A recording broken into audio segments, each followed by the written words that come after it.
If you've ever delved into Stoic philosophy, you've probably been inspired by its profound teachings and felt a surge of motivation to put those resonating ideas into practice. You vow never to let adverse circumstances affect your attitude or succumb to emotions and desires, feeling unbreakable in that moment.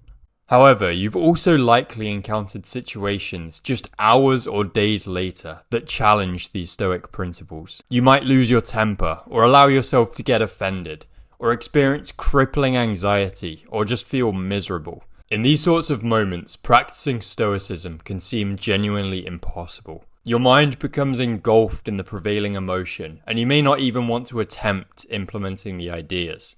Self-wallowing seems far easier. The initial motivation that you felt vanishes, replaced by a state that renders your mind resistant to rational control and positive thinking. So why does such a significant gap exist in your ability to apply Stoic principles at different moments? If you've ever struggled to maintain Stoicism despite your readings, then this video will help you find answers. To unravel why our minds behave this way, we must begin by updating our understanding of what the mind is. The ancient Stoics saw the mind as a kind of a ghost in the machine.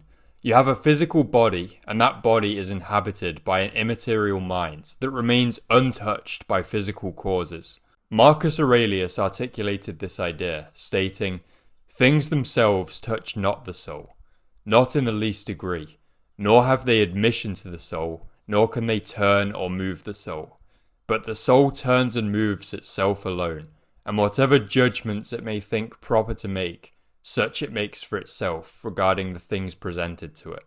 Aurelius's view of the human mind suggests a sort of inner self, making choices, controlling the body, and influencing our emotions. This aligns with how our minds intuitively seem, as if there's a conscious observer, a self at its core. While this perspective offers practical advantages, which I'll discuss later in this video, its accuracy is in question. The first issue here is that this inner self essentially becomes a new mind, demanding another explanation. This situation mirrors the problem of infinite regress.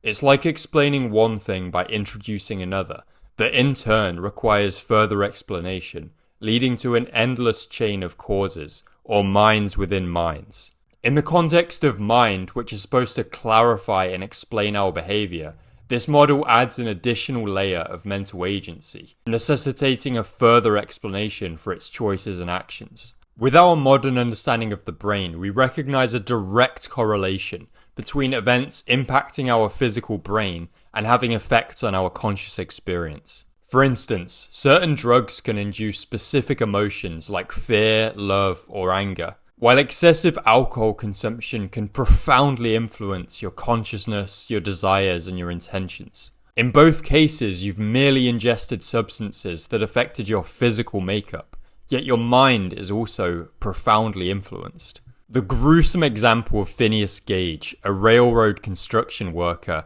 further exemplifies this connection. In 1848, he suffered an accident in which an iron rod pierced through his skull and brain, entering beneath his left eye and exiting the top of his head. Miraculously, Gage actually survived, but his life would undergo a radical transformation. The rod damaged a region in his brain responsible for emotional regulation and decision-making. As a result, Gage's personality saw a significant shift. He became impulsive, irritable, and prone to anger outbursts. Stark deviations to his previous self, which actually led his friends to conclude that it was no longer Gage in there. These examples highlight the fact that the soul is not immune to external influences. Our mind isn't an immaterial entity residing in our head. It's the complex functioning of a physical organ, the brain. The brain operates within the chain of physical cause and effect, much like any other part of the world. When its functioning is altered, it can affect your mood, your decision-making, your desires, and even the strength of your will. The first critical factor in ensuring that our brain supports successful stoicism is proper nourishment. Your brain consumes roughly 25% of your daily calorie intake and demands significant energy to function effectively. Insufficient caloric intake can lead to issues such as irritability, depression, lack of discipline, and indulgence in unproductive pleasures. In such a malnourished state, adherence to Stoic ideals becomes considerably more challenging. The brain thrives on glucose as its primary energy source, meaning it functions optimally with an adequate supply of carbohydrates in the diet.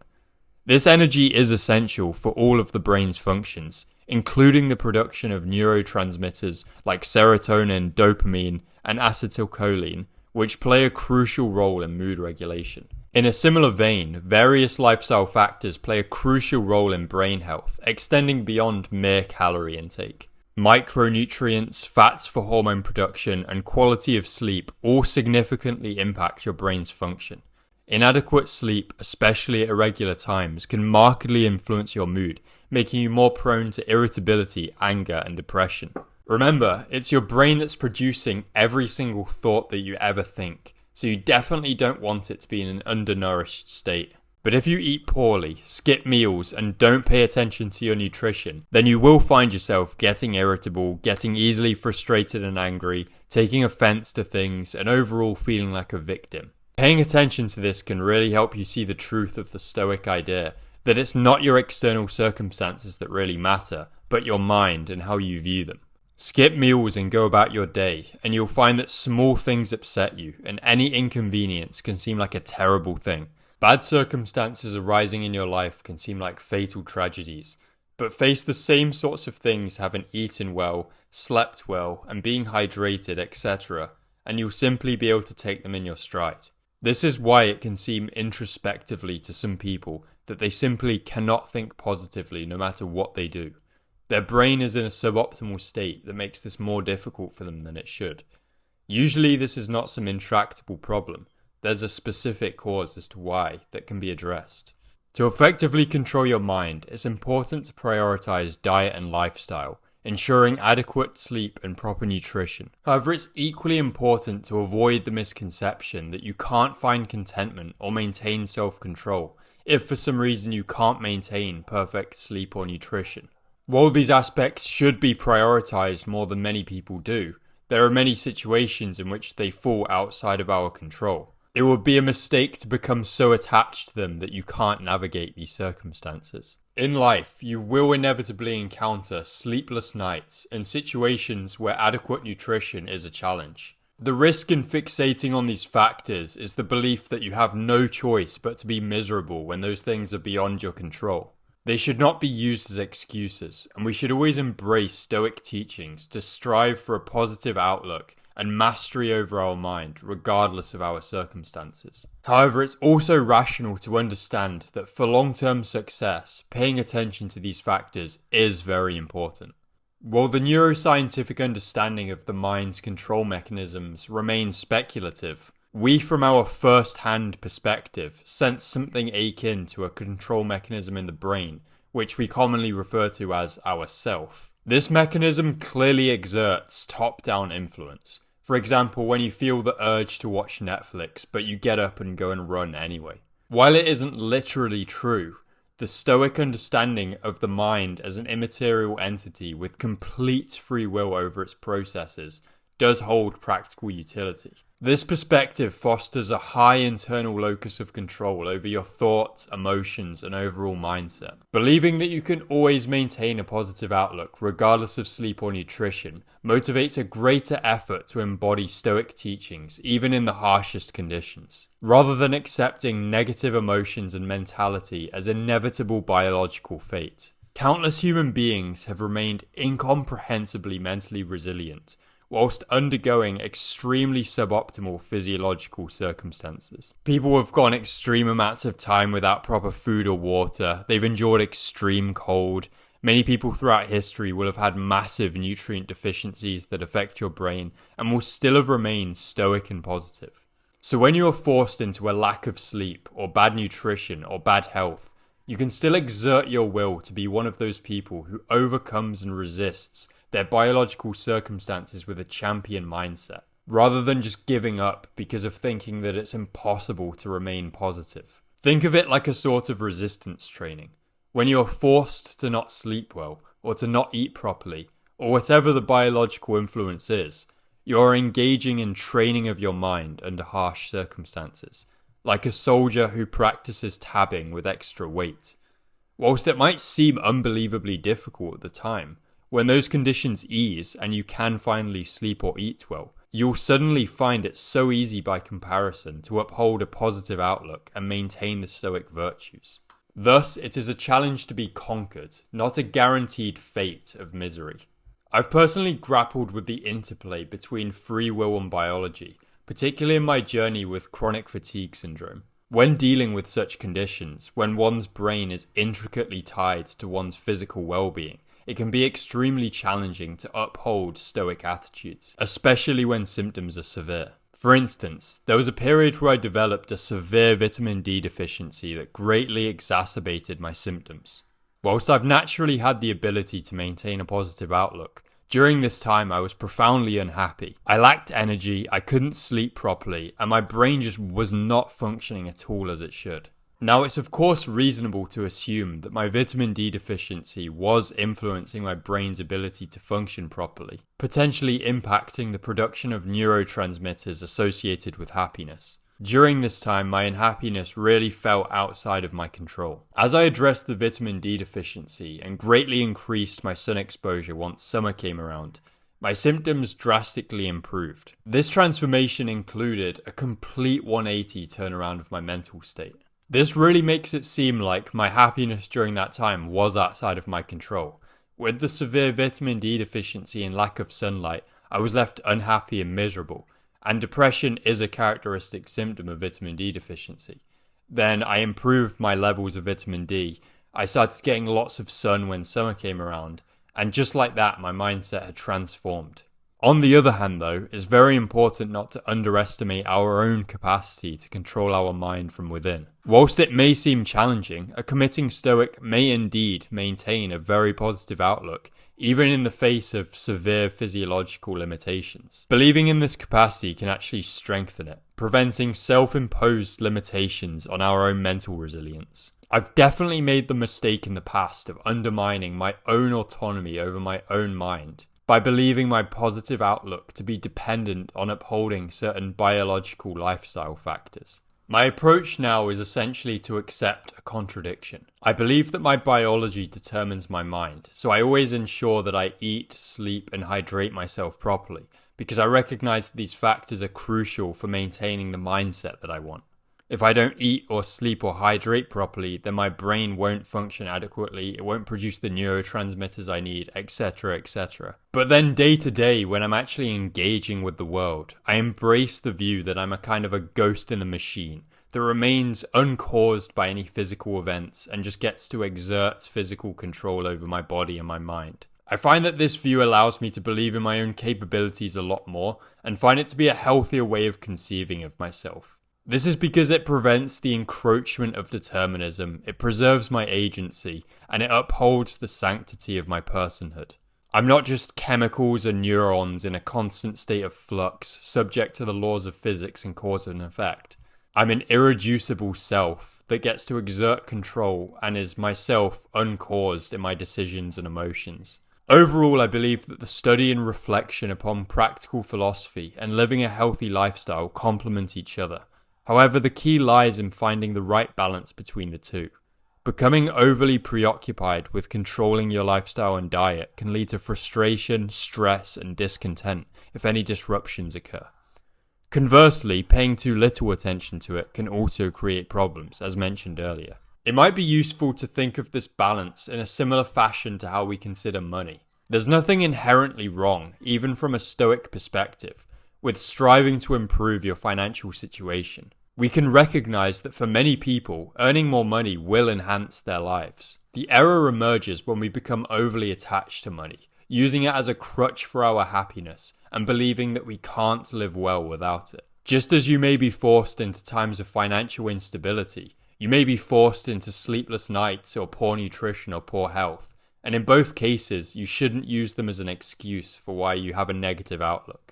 The second reason that you might fail to be Stoic is because of a lack of practice. Stoicism is not something to just be read and then expected to transform oneself like an AI that just had its program rewritten. Whilst reading teachings can be powerful and provide useful inspiration and insight, The Stoic virtues are essentially cultivated through practice. Now, whilst I'm planning to come up with a comprehensive resource of Stoic practices and training, let me know in the comments, by the way, if you'd be interested in it. There are various basic things that you can do daily. Firstly, I like to start and finish each day with some brief meditation, and you can use this opportunity to reflect more carefully on a Stoic principle that you want to embody in a greater degree.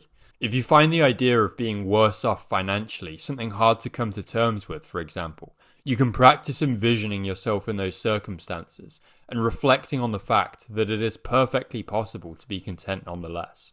Any minor inconvenience throughout your day can be reinterpreted as a valuable opportunity to develop yourself. Getting caught in bad rain without an umbrella, missing a train, being stuck in traffic, or having slow internet are examples of basic inconveniences that are the perfect testing ground to practice controlling your judgment of your circumstances and recognizing that it is your view that something bad has happened that is causing you disturbance, not your situation itself. When you engage in regular reflection on these Stoic teachings, they become ingrained in your thinking, making it easier to recall them in various situations. You become more attuned to your thoughts and actions, allowing you to catch yourself more frequently when you fall short of these principles. This process of initially reacting with irritation and negativity, reflecting on your response, and then adjusting your thoughts becomes more effortless with repetition. In the beginning, you might only be able to adjust your attitude during minor inconveniences or control your emotions when they're just mild. However, as you consistently practice these Stoic principles over time, you become more able to control your mind, even in much more difficult circumstances. The last point that I wanted to raise is that it's not beneficial to be overly harsh on yourself if you failed to embody Stoic ideals in a particular situation, or if your discipline lapsed and you indulged in something that you know to be harmful. You only have the present moment, and feeling stressed about the past only makes it worse. In the present moment, you have one duty: to make the best choices that you can and to control your mind in the best way that you can. Think of it like a chess game. In each given moment, just like in each given chess position during a game, you can get wrapped up thinking about how you got there and the mistakes that you made on the last move, how much better your situation would be if you had done this instead, etc. But these thoughts only distract you further and cause you unnecessary frustration. If your bad choice was harmful, then don't harm yourself more by making the additional bad choice of agonizing over it. The alternative approach you can take in chess or in life is taking each new position in the chess game as though it were a standalone puzzle presented to you. There's a best move in the position and your task is simply to find it. How the position was reached is undefined and inconsequential. You don't even need to think about it. I like to take the same approach in life when I make a mistake. In the next moment, I have another choice. I can either allow my bad choice to continue to bring down my mood, frustrate me, and continue to cause me trouble, or I can just take my resulting situation as a given and focus on finding the best move without worrying about how the situation was reached. This should be how you view things when you fail to remain stoic when you would like to. Simply note your shortcoming and make up for it by controlling your mind in the subsequent moment and not being harsh on yourself. Lastly, you should remember that nobody's perfect at implementing these ideas. Not Marcus Aurelius, not Seneca, not Epictetus. Nobody that you're watching on YouTube that's presenting the ideas implements them perfectly. One thing that I've noticed when making these videos about Stoicism is you can feel as though you're giving off the idea that you just effortlessly are able to stick to these principles all the time, and that's really not the case. So with that, I'm going to wrap up this video.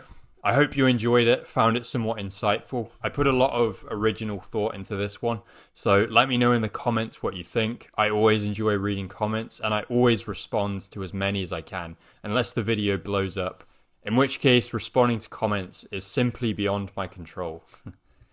But yeah, thank you for watching if you made it this far.